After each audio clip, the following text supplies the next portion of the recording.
Webale tata bwekiro kyahati. Ibara lyawe linyumizibwe hewe kitinisa. Obukama bwawe bwija mukama.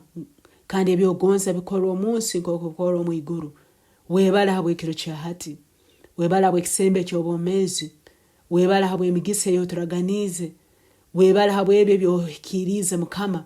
Ebitukwasireho, ebitulireho, ebiturozereho, ebiturubatiremu. Mukama ntukusima ntukugiza.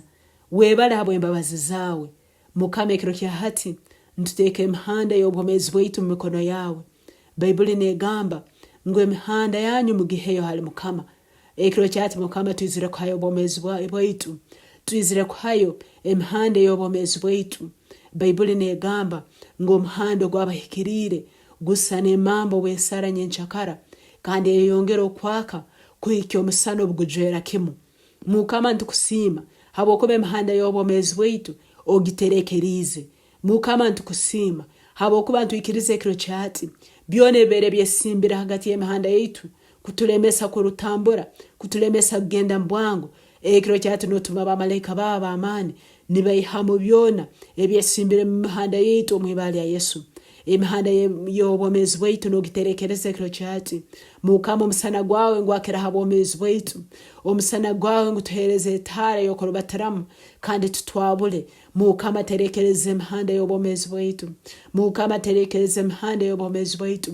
Leka obwomezi bwaitu burubate omuhanda yeterekerire. Leka obwomezi bwaitu burubate kandi bugende bwangu kuhikya nambere watutegekire mukama wangu omumezi. Byone bere byesimbira mihanda yaitu.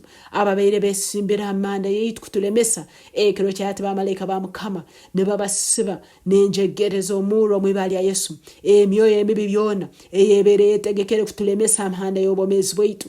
Abamalayika ba mukama nibagisiba nenjegereza omuro omwibali ya Yesu. Ntusiba buli kintu kyona ekibere kyesimbira mihanda yaitu.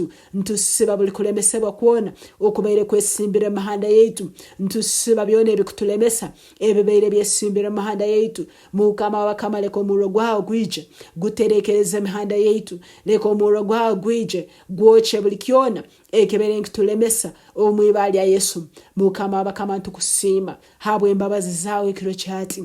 Mukama wakama ntukusima habwokuba otuherize abamalayika bawe okutwebembera omumihanda y'obwomezi bwaitu. Habwokuba otuherize abamalayika bawe kurwana obulemu bwona obutusobora kusanga mukurubata obwomezi bw'ensi enu. Webala Yesu habwokutuha omugisa. Webale mukama habwokuterekereza emihanda yaitu. Webale mukama habwokuba obwomezi bwaitu buherwa omugisa.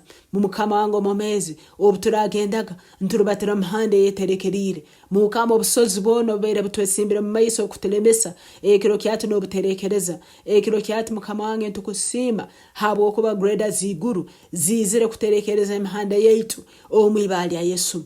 Webale mukama wabakama. Webale ai Yesu. Webale kusenda buli busozi bwona obere butwesimbire mu maiso. Webale mukama wangu omumezi kwimukya bile bihanga byona ebibere bitulemesa kurubata mihanda yeterekerire.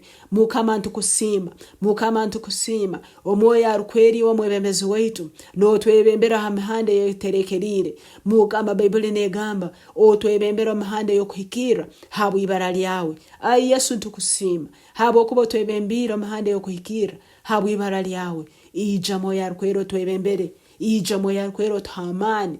Ija moyo arukwero tuhomhimbo. Ija moyo arukwero tuhoganja omukurubata kwaitu omwibali ya Yesu.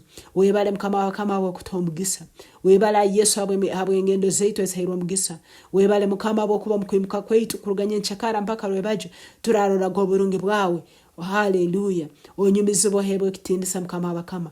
Habukabintu byona bukozere kuraba mwibali ya Yesu Kristo mukama waitu. Amen.